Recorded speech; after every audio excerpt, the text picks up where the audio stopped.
So after switching from the KOMODO X to the FX3, I want to run down and go through some of the reasons why I was frustrated with the KOMODO X, why I think the Sony FX3 is the best option for me.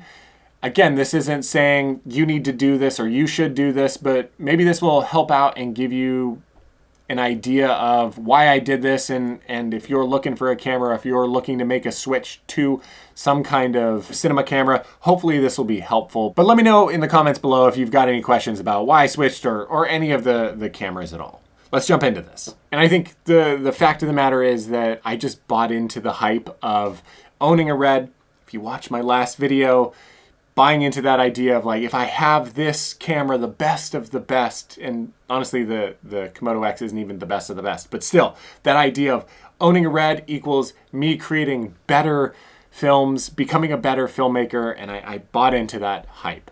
I had also bought it for a very specific project, and I thought this was something that I was going to need for this project since the rest of the team that was in this project also was shooting on Red, so it made sense for me also to be shooting on Red, and I thought that it would fit into my workflow in a way that it just didn't with the rest of my projects. I shoot a lot of social media stuff and a lot of run and gun, one-man band, documentary and commercial work.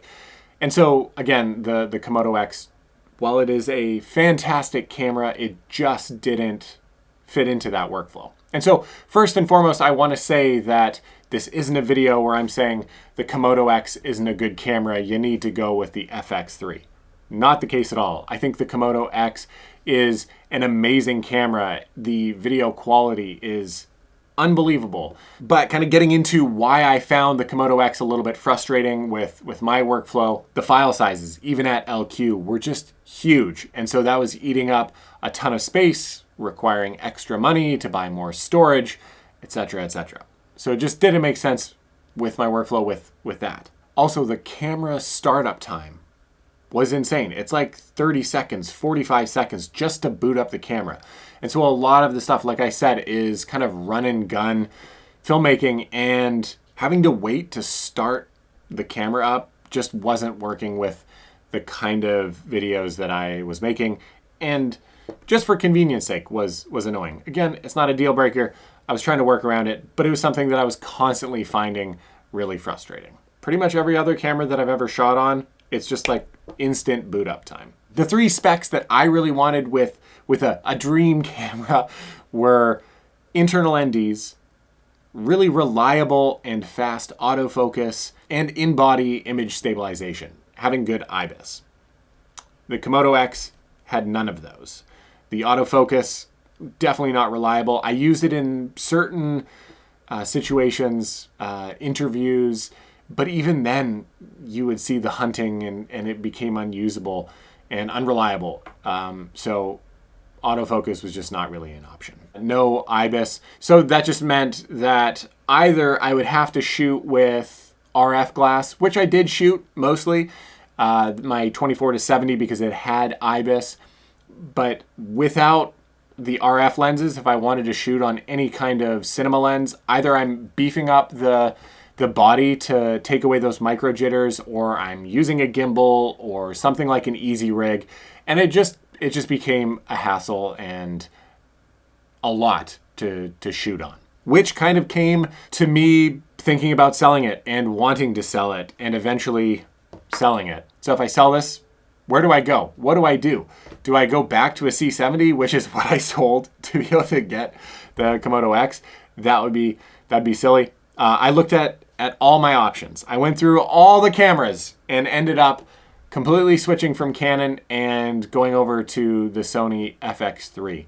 And I really should have done that a long time ago instead of buying the C70 that I had. I think for me, again, this is not for everybody.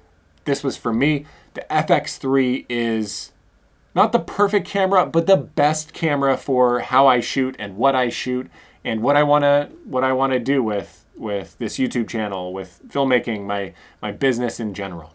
So let me run through a couple reasons why I think this was the best camera for me, and maybe it is for you as well. It's super small. It's lightweight. It's easy to carry around. I can kind of take it with me wherever. And to build it out was really easy too. The other thing I will say too is that with the top handle on the FX3, it's super easy to take apart.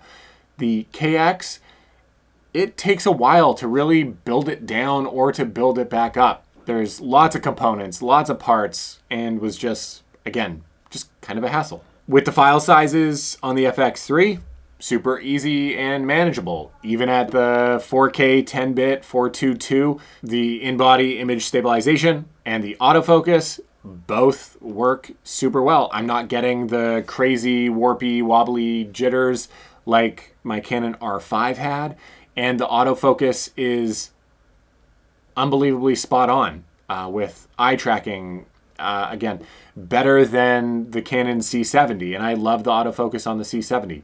This on the FX3 is great. I've had obviously no issues. It's something that Sony is super well known for. The other thing that drew me to this camera, it's a reason that it was used on the set of The Creator, the low light capabilities. There's lots of situations where I found my R5 or my C70 really struggling.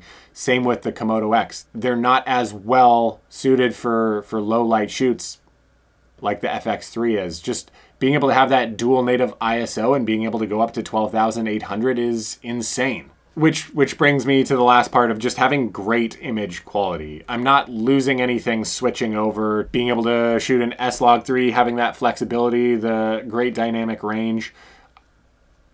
I'm stoked with this camera. I think overall, the FX3 just makes sense for me because it fits that one-man band, run and gun kind of documentary, but can still work for commercial shooting. It's something that's lightweight. I can use it for social media, easily flipping it over on the side and taking off the handle, so vertical video still works. The only downside so far that I've seen, Sony's menu system is super annoying, and having to switch over from all my Canon glass to Sony glass. The biggest one for me was not having the internal NDs. That sucks. But, I mean, whatever. Just put on a screw-on filter. We're good to go. So I think the moral of the story, as with a lot of videos, is just take your time and don't buy into the hype when trying to figure out what camera is for you. Look at what you need, look at where you are now, look at kind of how your year might be shaping out, and choose that. Thank you as always for watching. Let me know your thoughts. I want to hear from you. And as always, I'll see you in the next video.